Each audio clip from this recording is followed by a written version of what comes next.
August is starting, school is becoming more of a reality. How school will look when it actually begins is still kind of up in the air. Many families still have big decisions to make. Are we going to send our kids to school? Are we going to do online virtual learning? Are we going to homeschool our kids? There are quite a few options this year. Many families don't have the option to homeschool or even for virtual learning. When both parents have to work, the child staying home isn't an option. There are many parents not willing to send their kids back to school with all the uncertainties right now. Schools are working hard to come up with a plan to ensure the health and safety of all students and staff. Do we wear masks? What will the classroom sizes look like? Will students change classrooms? What will electives look like? So many questions, and some of those can't even be answered yet due to regulations that haven't been handed down by the government.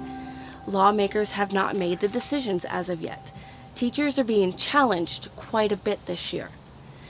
With all the changes, teachers have to learn new methods of delivery, whether it's through Zoom, Google Classroom, Meet, Bitmoji Classroom, online instruction, while teaching also in person. There will be so much learning going on both ends because the teachers want what is best for their students.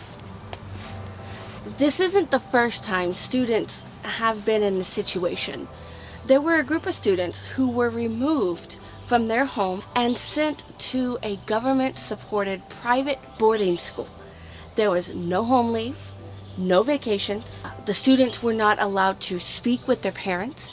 Everything changed for them overnight. They were captives of a new country. What did they do wrong? Nothing. They were Israelites, and the Babylonians took them captive.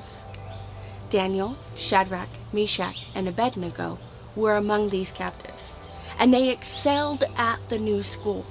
Even though they were put in trying positions, they were still the top of their class. They passed all their tests and never compromised once. But how? How were they able to stand strong in a foreign country, learning the ways and customs of the Babylonians, and never once compromising or bowing a knee to anyone but their God? Easy. The first school was the home. Their parents taught them from their youth the ways to walk in.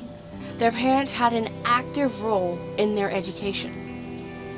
They knew that if they train up a child in the way he should go, when he is old, he will not depart from it.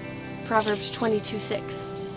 And Daniel and his 3 friends never departed from the knowledge their parents imparted on them. Parents, true education starts at home. Our children are watching our every moves. Are our actions teaching them to trust in God or to have a lack of faith? Are our children hearing the Word of God from the Bible or the words of the world through music and video? Are we raising our children to please God or the world? Whether someone is sending their student back to the classroom virtually or in person, remember that education begins at home. The parent is the first teacher. The Bible is the first textbook. Your child can stand up for what is right, like Daniel and his 3 friends did. It is possible, but only by God's amazing grace. Today's verse comes from Proverbs 22:6, and it says, "Train up a child in the way that he should go, and he will not depart from it." So, I started with a white canvas and used 3 different shades of green. I used an apple tart, a lime green, and a holiday green. And then I added a couple things just to have a variation in the colors. And then for the hand lettering, I first practiced on a sheet of paper, just to kind of get an idea down. And then when I finally did it on the canvas, I used a red and a black for the lettering. All right, so join me as I let her.